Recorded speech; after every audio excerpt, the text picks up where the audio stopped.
going to spend the next couple segments, the next little while, hanging out with our buddy Coach James Young here. I think are we going to Coach early, or are we going to Coach in a little while? I think we have Coach now, right?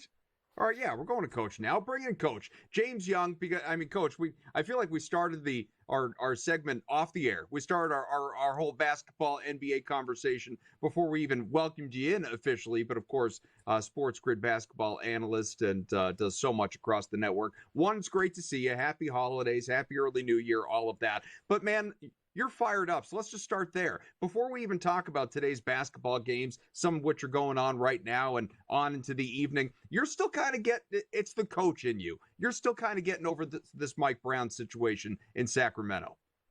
AK, always great to be on with you, brother. Happy New Year to you and the family. Listen, this Mike Brown thing is such a damn joke of what went on in Sacramento. And I want people to understand. I talked about this on my podcast yesterday.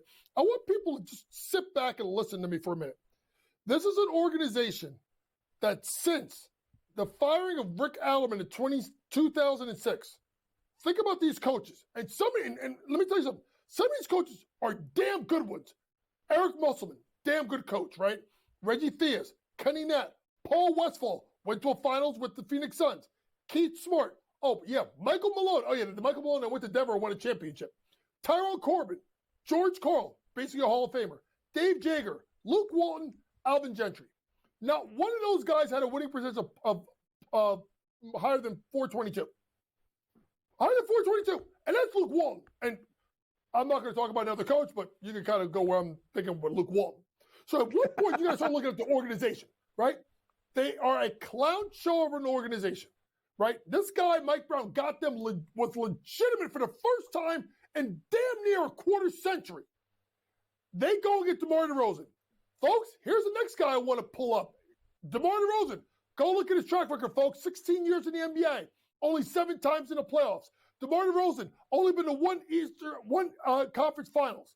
Right? DeMar DeRozan, they couldn't get rid of you fast enough in Toronto, and they wouldn't want to ring the year after you got there. DeMar DeRozan, everywhere he's gone, the lifespan of the games he's played in, every team, Toronto, San Antonio, Chicago, Sacramento, all 4 franchises under 500. And then lastly, De'Aaron Fox. The De'Aaron Fox that came up 2 days after Mike Brown got fired and said, we had a great relationship. Oh, I love Mike Brown. Oh, that's the only coach I want to play for. But up 3, you're guarding the block instead of Jay Ivey in the corner. Then you foul a guy in a 3-point shot. That De'Aaron Fox? Or is it the De'Aaron Fox that wanted to play for Mike Brown, but didn't sign a contract extension? So which is it? And then lastly, I'm going to go to the organization as a whole, front office. How do you let a guy walk into your building, run practice, run a press conference, leave the building, and then you fire him on a cell phone call, right? And then the next day, you have the players first off saying they got to address the media before the front office. Sacramento, I said it yesterday, like the beam, I unscrewed the beam, I stepped on the beam, I threw the beam out the window, the beam done gone. Change the hashtag. Like the beam, being done finished. I'm done with them. As you can tell, Coach is completely unbothered by what is happening out there. Completely unbothered. Completely. I love it. I love it. Hey, we got a couple games going on right now, and my beloved Celtics, they're playing host to the Raptors. It's halftime, and Coach, this game is 45-35. Now, the score in terms of deficit is not all that surprising. You know, pregame, I invested in Toronto plus 17.5. It's still plus 16.5 on the live line at even money. But what is shocking is the overall output. The fact that we have, again, 80 total points in this game. The pregame total that I made the mistake of investing in the over on was 233. Right now in the live, now if people went under, you got yourselves a hell of a middle situation to win 2 bets, because the line right now, Coach, is sitting at 198.5, 30 plus points below the pregame total at halftime. Do you think we get over 200 points in this game? Here's my concern, folks, with Boston right now. And it's my problem, and I'm completely different than a lot of people in regard to my coaching. The NBA has gone too analytics-based, right? It's kind of like they want to play numbers. The mid-range game has got thrown out of the NBA for the sake of the three. Boston is 8 of 25 from three in the first half. You're like, 32%. That's not terrible. Do yourself a favor. Jason Tatum, 0 for 4. Al Horford, 0 for 5. Sam Hauser, 0 for 2. Jaylen Brown, 0 for 2. Just take out Peyton Pritchard, and they're 4 for 16 from 3. You take out Holiday and White, they don't got a 3. So to me, Boston's got to stop relying on the three-point shot they shoot. They're going to smash the NBA record. The only reason why this game is the way it is they're 32%. And Adam, they're out shooting the Raptors because they're at 26%. So to me, when you have a team that takes more than half of their shots from three, both teams have done it. All you got to hope for is a little bit of a run, but this is going to be my concern with Boston.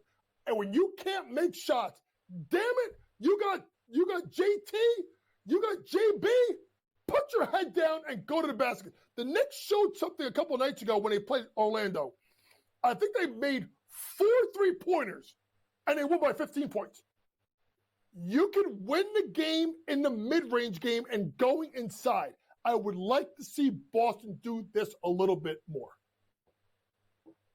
JY, the other game happening right now, which is also just gone to the half. We got plenty more points. Indiana and Milwaukee. The Pacers are leading this one 64-53. You can get Milwaukee plus 7.5 if you want to invest in the Bucks. Now, I think what's intriguing about this one that may actually lead you to want to bet Milwaukee, maybe even on the money line in this one, that is plus 240, is there are 3 guys in double figures in scoring for the Bucks. Those are Chris Middleton, Brook Lopez, Bobby Portis. They each have 10 points. You know how many points combined Giannis Antetokounmpo and Damian Lillard have?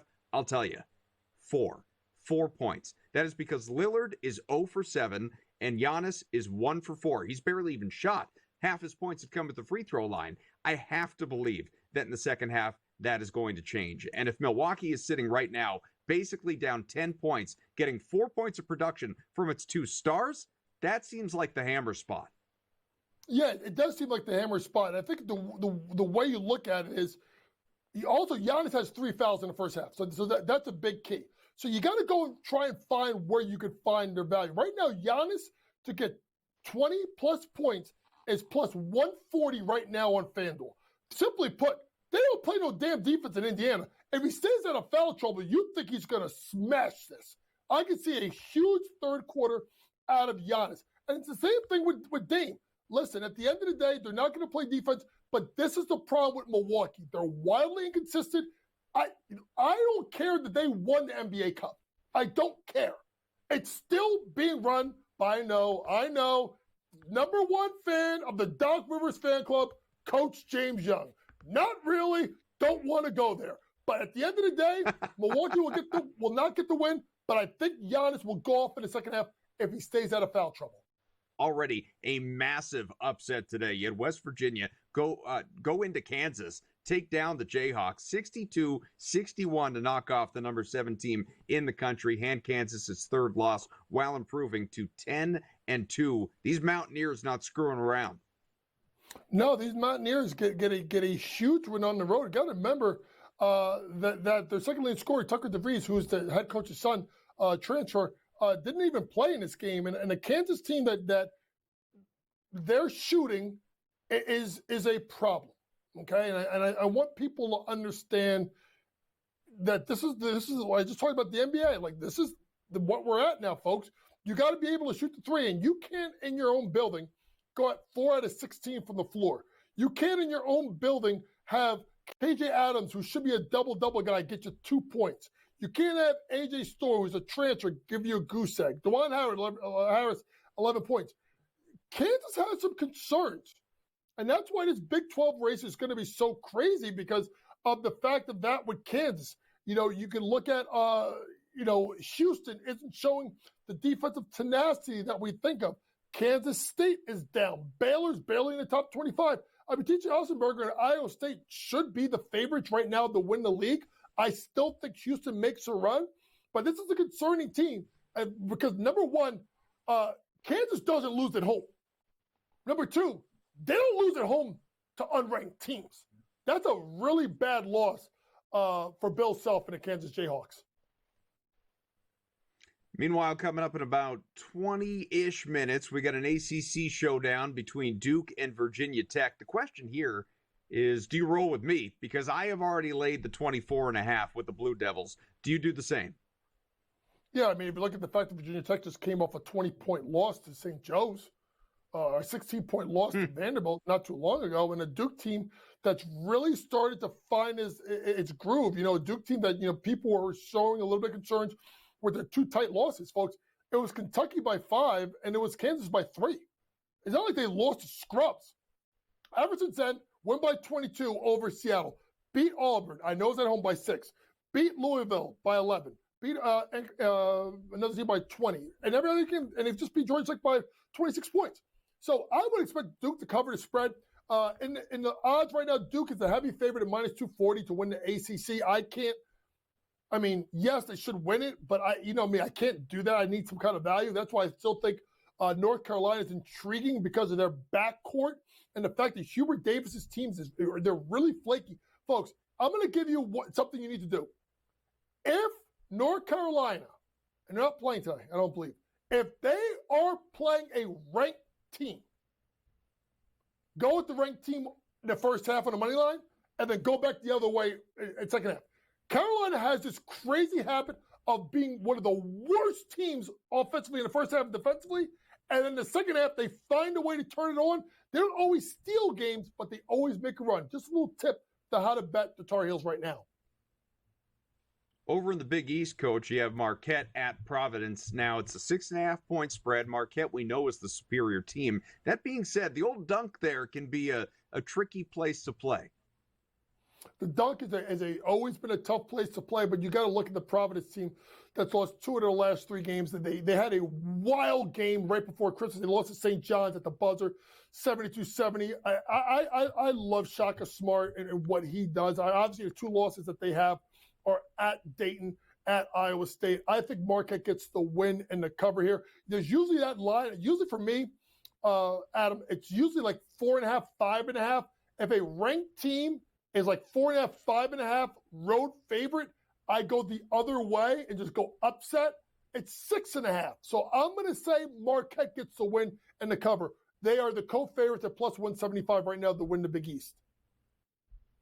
Let's circle it back to the NBA, Coach. We have 4 games tonight, but I'm just going to tell you my favorite play. And it's a little stroll down narrative street, my friend. I love the narratives. And there's no narrative that I could support more than this one today, which is LeBron James, who turned 40 yesterday. This is his first game in his 40s for the Lakers, who is playing host to his original team, his hometown team, the Cleveland Cavaliers. Now, I don't know if the Lakers are going to win this game, even though I think they will, probably, because, I don't know, the universe works in mysterious ways. Sure, the Cavs are the better team, but the play that I like, you're going to give me LeBron over 23.5 points? That's it? 23.5 points, and the guy's been lighting it up of late anyway, and he's not going to look to show out at home against his old team as a 40-year-old now? Yes, please, take my money. I like that play, and it'll be interesting, the Lakers with the trade. I think, to me, it's more about addition by subtraction in regards to getting D'Lo off the roster. They need to do it. But I do think Dorian Finney-Smith and Shake Milton helped fortify that bench, especially the way that Dorian Finney-Smith's shooting over 40% from 3. So I agree with you. I do like that play. In regards to plays that I like tonight, I like the San Antonio Spurs minus a point. You look at the fact that Clippers on the second leg of a back-to-back. I think you can get the Spurs with value there. I do also like the Grizzlies plus the points at Phoenix. I know Devin Booker is back. Phoenix are 2 different teams when it comes to how they play with everybody, without. I'm going to go ahead and I'm going to take the points with the Grizzlies. And then OKC versus the Timberwolves. I'm going to lay the points with the Oklahoma City Thunder. Adam, Minnesota's not right. I know they got that win over Dallas on Christmas Day. They're not right. This Randall thing ain't working. It doesn't go well with me. I do think the Thunder will get the win in the cover, but I do like Rudy Gobert over 10.5 rebounds because he's got to deal with Hartenstein. He's got to stay inside. Big Rudy will at least get over 10.5 boards tonight. Seems to be following Julius Randle, doesn't it? Wasn't the right fit in New York either. Hey, listen, I'll tell you this right now. You know what Randle will ball out? Next year. Why? It's the last year of his deal. Remember the thumbs down year with the Knicks? Terrible. Next year was his last year. Balled out. With Randle, it comes down to the money.